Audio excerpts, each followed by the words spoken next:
Honorable President Yang Liang,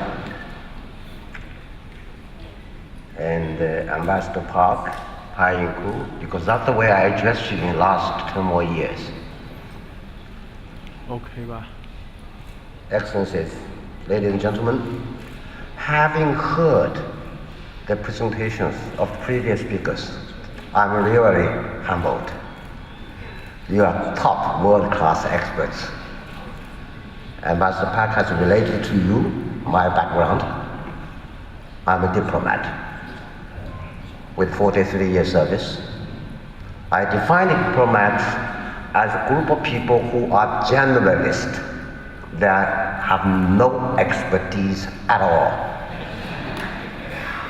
So the subject I'm going to address is called In the Eyes of the United Nations, how we, UN, sees the subject of Asia transformation, challenges and opportunities. It is a great honor for me and pleasure to address this 2014 Shanghai Forum. The forum today brings together outstanding leaders from government, business, and academic communities. It demonstrates not only the convening power of the forum, but also the vision of the organizers in seeking different perspectives. Diversity is healthy. It helps think differently. And I want to commend the organizers also on the theme of this year's forum, focusing on Asia and the challenges it faces. Ladies and gentlemen, a few years ago, when Asia was growing at a fastest pace, with some countries in the region growing at a double-digit pace, the world was excited about it. There was much talk about the 21st century being the Asian century.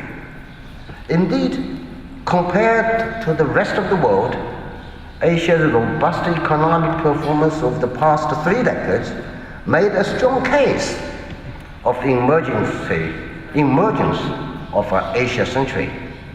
Although Asia had its weak spots and setbacks, for example, in the year 1997, Asian financial crisis, overall, the rise of Asia was much heralded.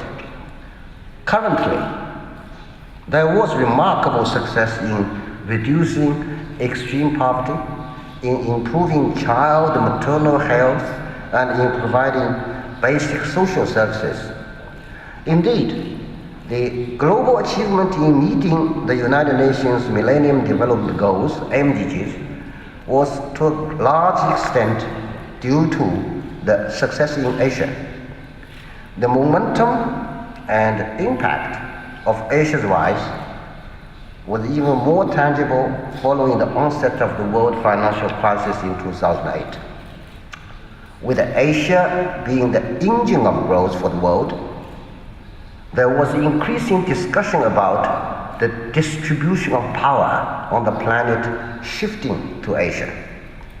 One or more of Asian countries, it was argued, would assume global leadership in diplomacy, in science and technology, and in soft power.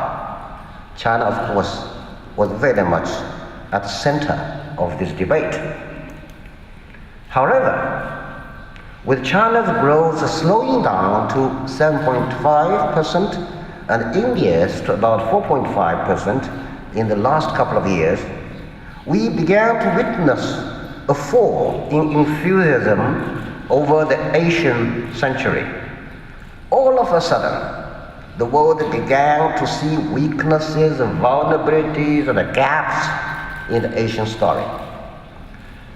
Quarterly updates on China's trade balance became the focus of much media coverage. There seems to be concern, if not alarm, over whether the uninterrupted and seemingly unstoppable growth of China is finally running out of steam. It has become fashionable to show skepticism about the emerging economies, the BRICS in particular. Diversity of views is healthy, as I said earlier, and I think hitting the pause button and reflecting over the past is healthy. But I don't share the fashionable skepticism of China or Asia, not because I'm a Chinese national. Let me just give you two reasons among others. First, recovery is now seen in a growing number of high-income economies, even though it is uneven and the effect of the crisis and subsequent recessions lingers. This will, if not already, boost the trade dynamics for China and Asia. Second, Asian economies are resilient and governments in the region are coming to grips with policy shortcomings and structural problems.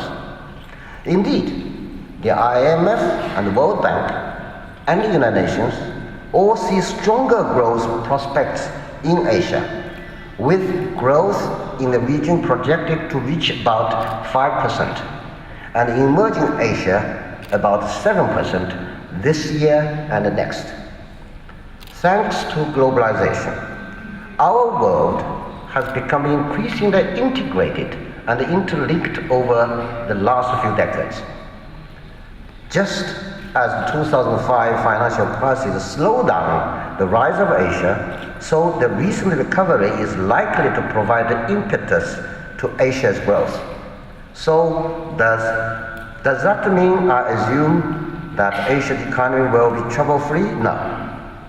No, I think Asia and of course China do face impediments.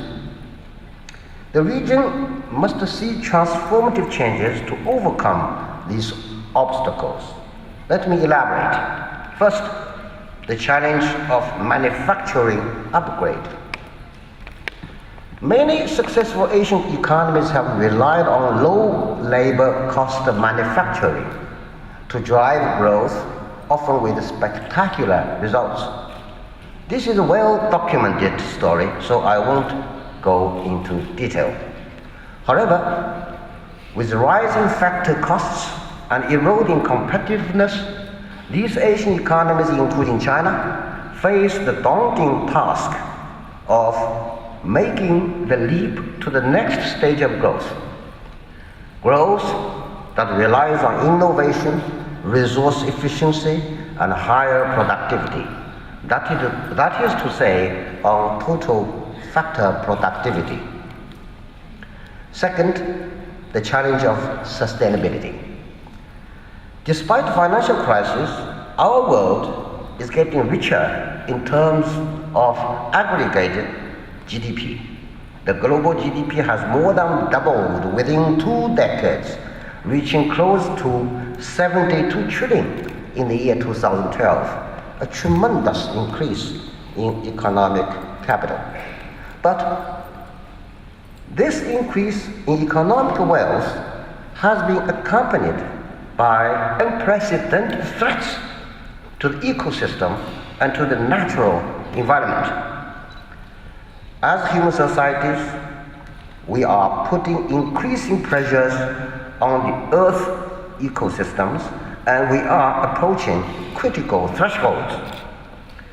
We see our footprint in the accelerating change of temperature and sea level rise. We see our footprint in the substantial biodiversity loss and ongoing extinction of species. We see our footprint in the rise of particulate matters, PM concentrations in the atmosphere, haze, we all know. We see our footprint in the 80% of the world's population living in areas threatened by water scarcity. And we see our footprint in the growing land degradation in the lifeless areas of oceans and the seas. Asia, including China, has seen its share of environmental challenges. 2 years ago, before the Rio Plus 20 conference, of which I was the conference secretary general. Actually, I served my boss, Ambassador Park. He was the president of the PRECOP. I was his secretary general. My colleagues in the United Nations Environmental Program released a study on the environmental challenges in Asia in the coming decades. Under a business as usual scenario, the Asian Pacific is expected to contribute approximately 45% of global energy-related carbon dioxide emissions by the year 2030. Also by the year 2030, China and India will account for more than half of transport-related emissions worldwide, which is projected to increase by 7% from the year 2005 level. Meanwhile, more than 450 million people in the region still have no access to clean drinking water, accounting for over 40% of the world total. This region is also under growing pressure on biodiversity, struggling with habitat loss and land degradation. As is publicized, some of the most polluted cities in the world are found in Asia. There is friendly competition between New Delhi and Beijing, you know that. Asia also happens to be the region that is seeing massive urbanization. By the year 2050, Asia's urban population will nearly double from 1.6 billion to 3 billion. But there is more to this worrisome state of our planet, which brings me to the third challenge, the challenge of inequality. Inequality has been on the rise.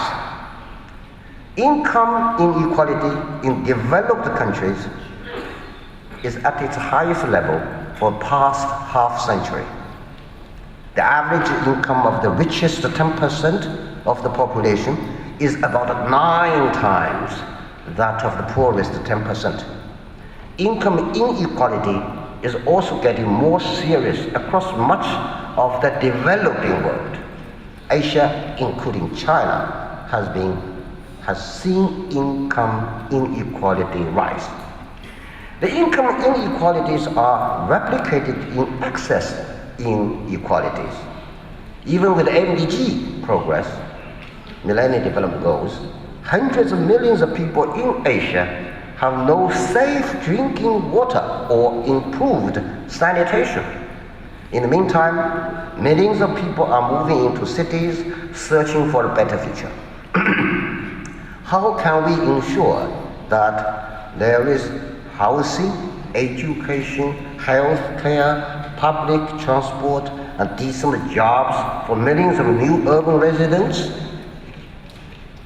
Ladies and gentlemen, if Asia is going to achieve transformative changes, Asia must meet 3 challenges. Of course, there are other challenges, both short and long term. The need for structural reform, the need for improving institutional frameworks, the challenge of restoring fiscal balance, and the continuing need for development-oriented trade liberalization. All these lead to the one conclusion: Asia's rise will almost certainly not be smooth. There will be ups and downs along the way. In the past 40 years, financial crises have reoccurred roughly once every 10 years.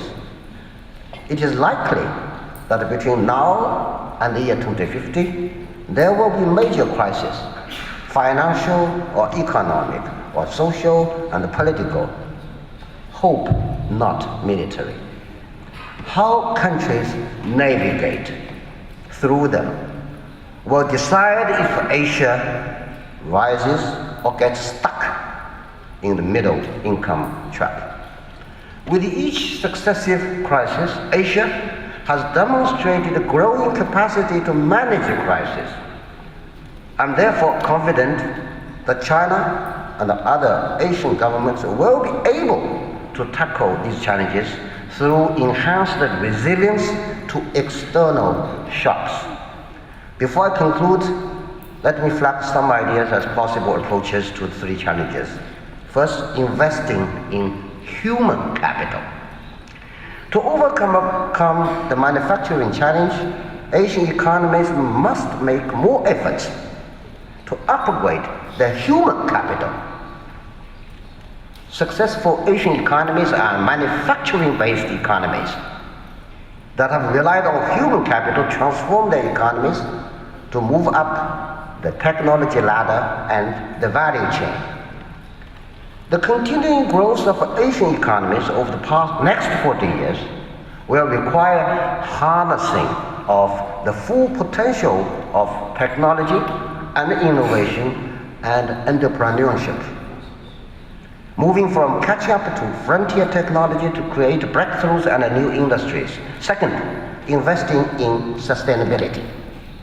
We need to launch a new industrial revolution, the sustainability revolution, that will disrupt our dependence on resource consumption.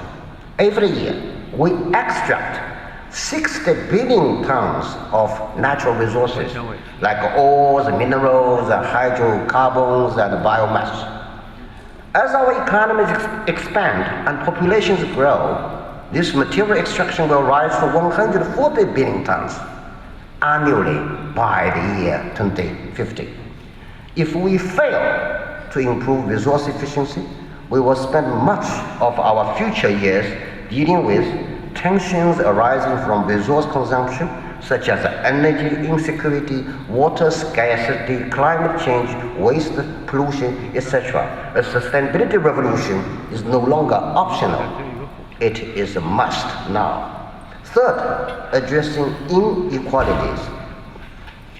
Asian countries must emphasize inclusive and sustainable economic growth that directly addresses inequality through macroeconomic and fiscal policies that bring about real income gains for the poor and vulnerable.